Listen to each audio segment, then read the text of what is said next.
What's up guys, it's Mike from BavhausTV, and today in the shop we have an E92 335xi with an N55. The purpose of this video today is to update our previous N54 rod bearing video and update it to N55 specifics. We had some questions in the comments on our N54 video on how to remove the oil pump and some other components inside the engine, and we're going to describe the radial plate for the rod bearings and how it's slightly different on the N55 than the N54. We'll give you guys those measurements, we'll show you how to remove and install, include the parts, tools, torque specs for everything that we show you. Otherwise, the rest of it is the same as the N54. So if you stumbled across this video first, check out the description below, watch our N54 video, and then watch this video to apply it to the N55.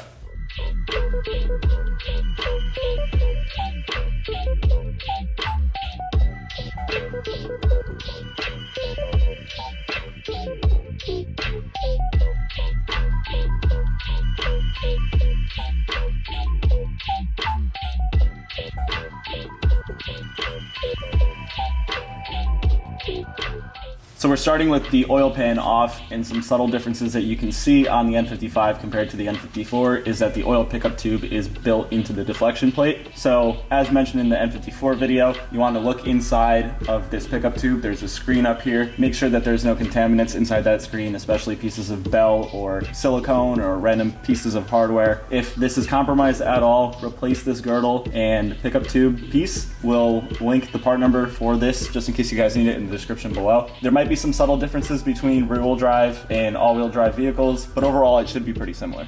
So the deflection plate is held in with these E10 bolts. You're going to need an inverted e-torque socket, and then I just use a little ratchet. These are torque to yield aluminum bolts going into aluminum. If you just hit these with an impact, they do commonly shear, so the breakaway torque will rip the head off of the bolt rather than break the whole bolt out. So what you want to do is use a ratchet with your hand first, and just in a crisscross pattern, get a quarter turn and loosen these up.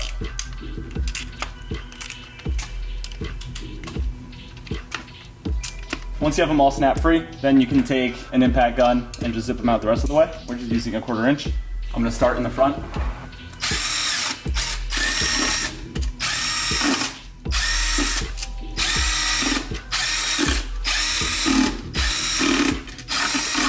When you remove the last one, hold the girdle, and then we're going to pull it towards the transmission as we wiggle.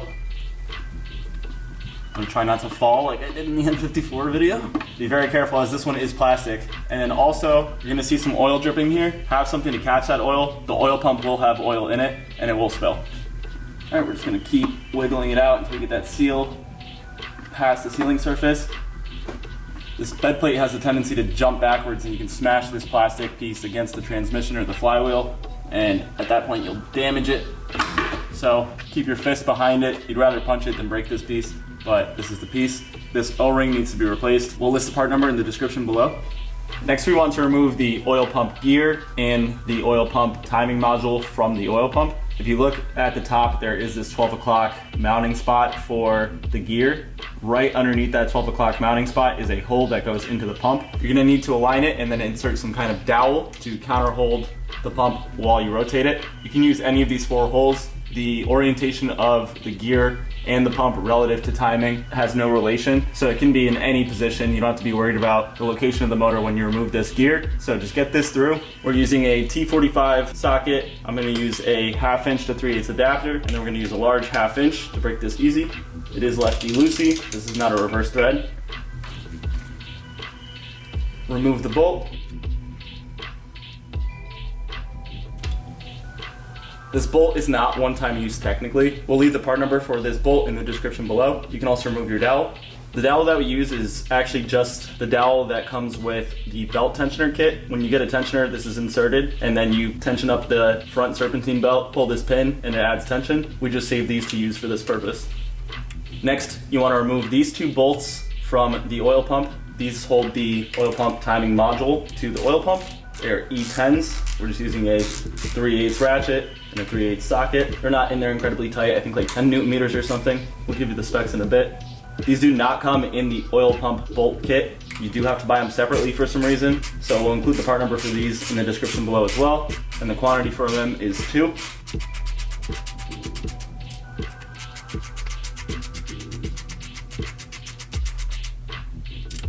Next, we can remove the oil pump. It's held in with these 3 E12 bolts. gonna start with the one up front. Again, these are still aluminum, so hand tools to break them free at the very least. If you would like to use an impact afterwards, that's fine. These two are short, and this one's going to be long. One thing to observe before pulling the gear off the pump is that there's two flats on either side of this gear, and that's the position that it has to return onto the pump. So take a screwdriver between the chain and the oil pump module and walk the gear off of the oil pump, off the little snub, and just do this very gently. Don't pry it too crazy, you just want to walk it off. And just like that, it's removed.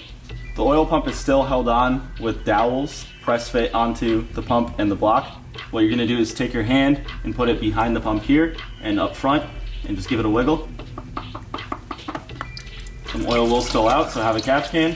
If you just noticed, this hole started draining a bunch of oil when we removed the pump. This is the oil supply bore for your oil filter housing. So basically the pump is pumping the oil, pushing it up through this hole all the way to the filter, where the filter then filters it and then supplies the engine and returns it all back down to the pan. If at any point there's an air pocket inside of this bore here, there's a moment that the engine does not have sufficient oil supply, and that's what usually ends up leading to rod bearing failure on an N55. So it's imperative that you prime the engine after opening up the oil circuit in any way, whether it be an oil filter housing or oil pump removal. If you remove the valve cover gasket, it's sometimes good to do it. Same thing with the oil pan itself. So just make sure that this has sufficient oil supply at all times. Priming the engine is the best way to do this. We have a video on how to prime the N55. We'll leave it in the description below, so be sure to check that out. We can maybe even link it in here right now. But this is the cause to rod bearing failure on the N55, just air pockets in here. So if we were just to reassemble right now and not prime the engine, we would risk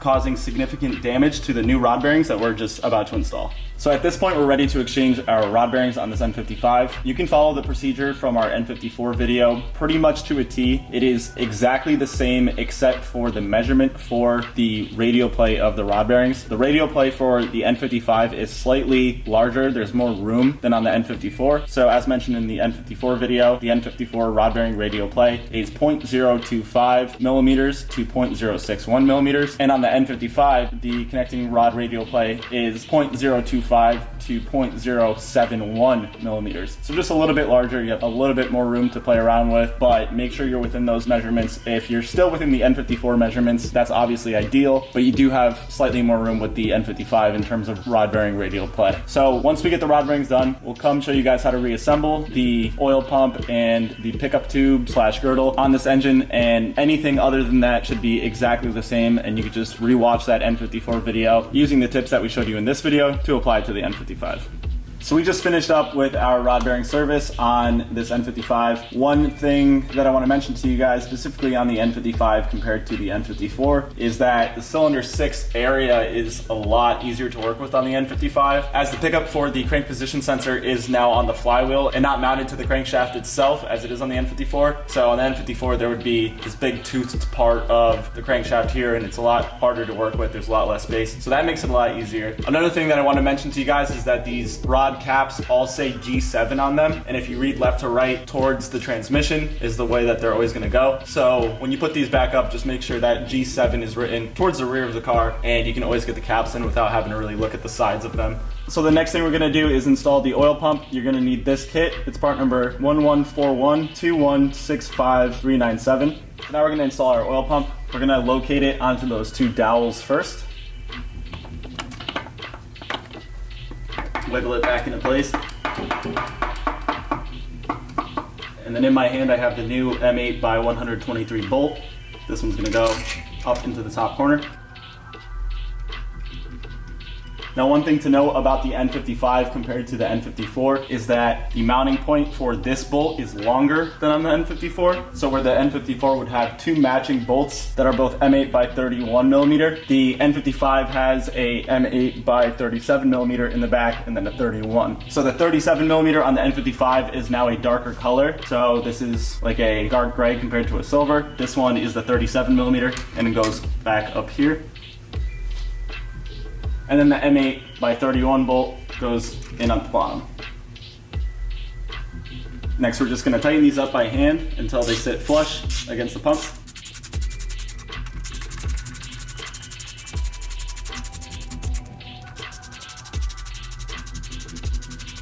So your long one is gonna go 10 Newton meters and then 180 degrees, and then the other two go to the same spec of 10 Newton meters and then 90 degrees. So we're gonna start by torquing all three to 10 Newton meters. It's an E12 socket.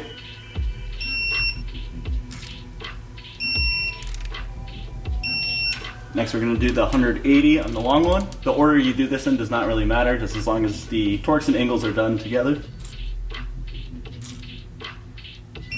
We'll do 90 on this one. Go slow as these stretch. And then we're all set with the pump install. Now we can reinstall the chain module and the sprocket. So now we have to rotate the motor until the flats on the sprocket match up with the flats on the oil pump drive. So just rotate it until you get to the right position. 22 millimeter on the front of the crankshaft. It helps if you remove the spark plugs while doing the rod bearings. We didn't do it, but some of the cylinders will have compression when you're working on them, so pushing them up can be a bit inconvenient. If we didn't already have the engine up in the air with the engine stand underneath, I would have done it, but this is another reason why it's good, because right now we're fighting compression.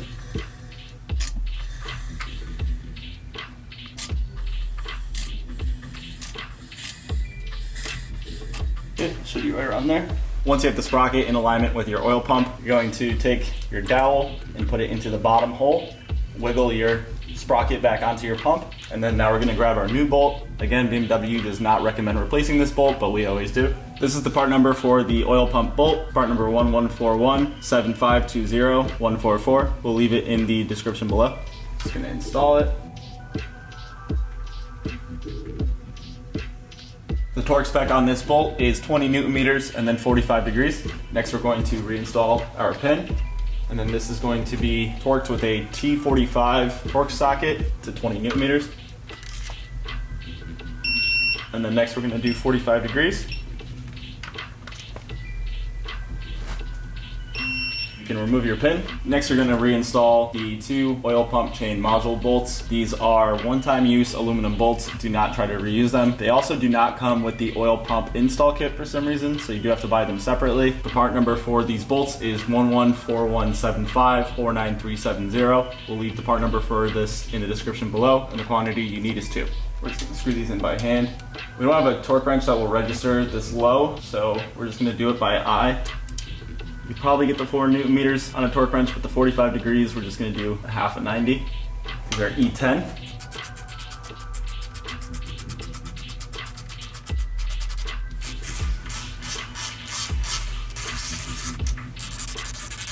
All right, we're going to go to 4 Newton meters. The lowest this registers is 6.8, but normally you can see right when it hits 4, so we're going to stop there.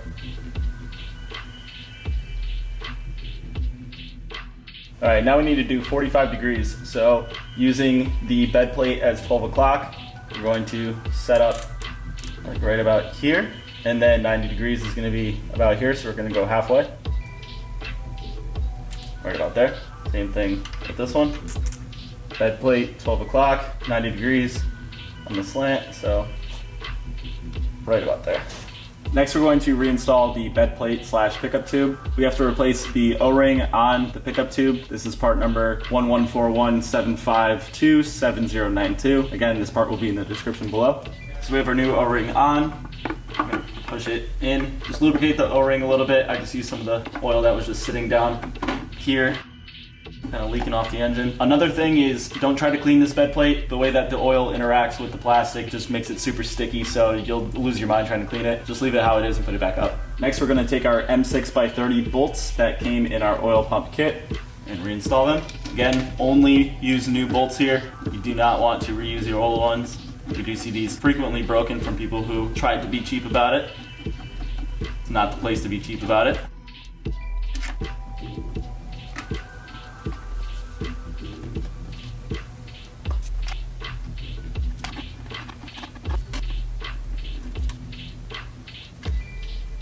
These bolts all go 4 Newton meters and then 90 degrees. So we're gonna do the exact same thing we did before, where we register 4 Newton meters with a torque wrench, and then we'll just eye out 90 degrees.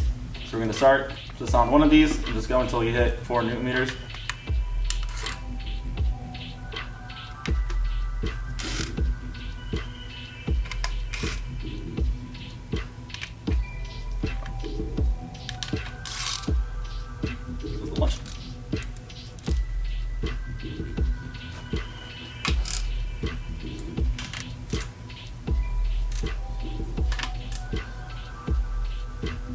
Next, we're gonna do 90 degrees on all of them. Again, same thing, just pick a 12 o'clock, and then we're gonna go 90 degrees. Like that.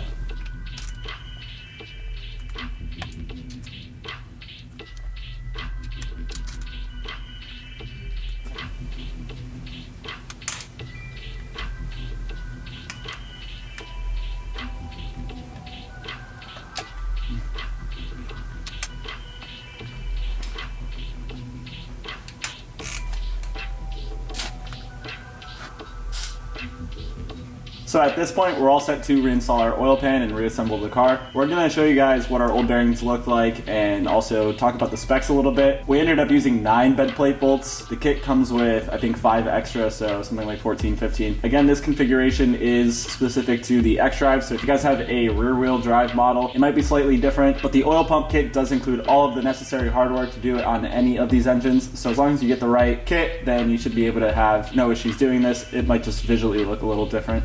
So this should be all that's left from your oil pump kit. We have 4 of these bolts that we didn't use any of, and then we have 5 of the bed plate bolts. Again, if you guys have the exact same model that we have, this is what we were left with. Here we have the measurements from the original bearings prior to removing them and replacing them with our new ones. The radial play, as mentioned before, for the N55 is 0.25 millimeters to 0.71 millimeters. And then down the list, 1 through 6, we have our original bearings. Again, we measured them prior to removal so that we can figure out the differences between our new bearings and our old ones. We advise you do the same. Our cylinder 1 bearing was in between the 0.38 to 0.51 tolerance. So the same theme kind of stays for the first 4 cylinders. Cylinder 2 was closer to the 0.51 and cylinder 3 was closer to the 0.38, and when we reinstalled those 2 cylinders, they were just about the same. Now the interesting part comes with cylinders 5 and 6. As with the new bearings, we opened up the tolerance a little bit. It's not a massive amount and still is within not only the radial play that is allowed for the vehicle, it's just slightly larger than our original measurement. So there is a little bit of a larger tolerance. Again, it's probably just an indiscriminate amount. That being said, we're going to keep this vehicle on 540 for this reason. If we were tightening up some of these tolerances, we would maybe drop the oil weight to maybe 530 or something lower. But in this case, since we're opening things up, we do want a heavier oil in there. It is important to take the measurements of your old bearings and compare to your new bearings for this reason. Oil weights are very important. Tolerances within your engine are kind of what dictates the weight of oil that you use. So once again, we recommend that everybody does this.